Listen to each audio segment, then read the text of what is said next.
Business में नुकसान हुआ तो एक वालिद ने अपने बेटे को जिंदा फूंक डाला।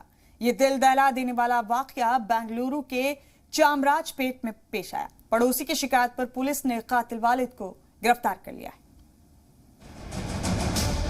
दोपहर का वक्त है। गेट से बाहर एक नौजवान अपने चेहरा पहुंचता हुआ दिखता है। उसके पीछे से अधेड़ उम्र का एक शख्स उस नौजवान की जानिब लपकता है।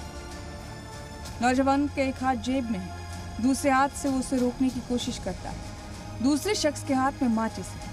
वो एक तीली जलाकर नौजवान की जानिब फेंकता है। तीली बुझ जाती है, लेकिन नौजवान भागता नहीं। दूसरा शख्स फिर तीली जलाता है और नौजवान शोलों में तब्दील हो जाता है।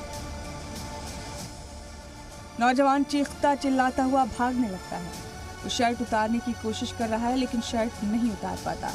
इधर आग लगाने वाला शख्स तसल्ली से आग की जानिब बढ़ता दिख रहा है।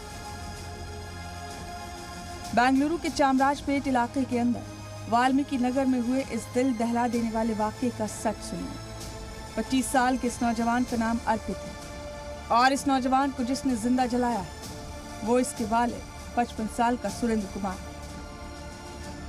पता चला है कि सुरेंद्र का फैब्रिकेशन का कारोबार है, जिसमें उसका बेटा अर्पित भी हाथ बटाता है।